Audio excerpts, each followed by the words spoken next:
Hi friends, ఈ పుట్టగొడుగులకి నాటు పుట్టగొడుగులకి ఒక స్టోరీ ఉంది. ఆ స్టోరీ మీకు ఎవరికైనా తెలిస్తే కామెంట్ సెక్షన్లో కామెంట్ చేయండి.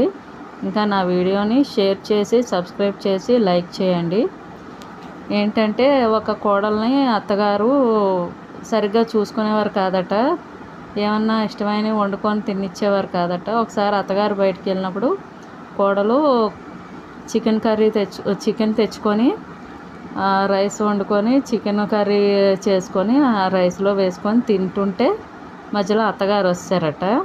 అత్తగారు రాగానే ఈ చికెన్ కర్రీ తినడం అత్తగారు చూస్తే తిడుతుందేమో అని భయంతో ఈ చికెన్ కర్రీ కలిపిన రైస్ని పట్టుకెళ్ళి చికెన్ కర్రీని రైస్ని కలిపి పట్టుకెళ్ళి అక్కడ పక్కనే ఉన్న పుట్ట దగ్గరలో ఉన్న మట్టి మీద వేసి అంటే పుట్ట మీద వేసి దాని మీద మట్టి కప్పేసిందంట.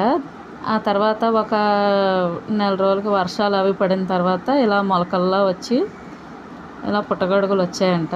ఆ రోజు నేను ఇలా చికెన్ది వేసాను కదా, ఇలా మొక్కలు అవి వచ్చాయేటి అనేసి కోడలు అవి లాగి వాటితో కర్రీ చేసిందట. అలా కోడలు కనిపెట్టిందనేసి నెక్స్ట్ మన పురాతనమైన మన పూర్వీకులు మాత్రం దీన్ని నాన్ వెజ్ కిందే పరిగణించేవారు. మా అమ్మ మా నాన్నమ్మలు మా అమ్మాలు చెప్పిన స్టోరీ నేను మీకు చెప్పాను. నా వీడియోలు నచ్చితే లైక్ చేయండి. Thank you friends.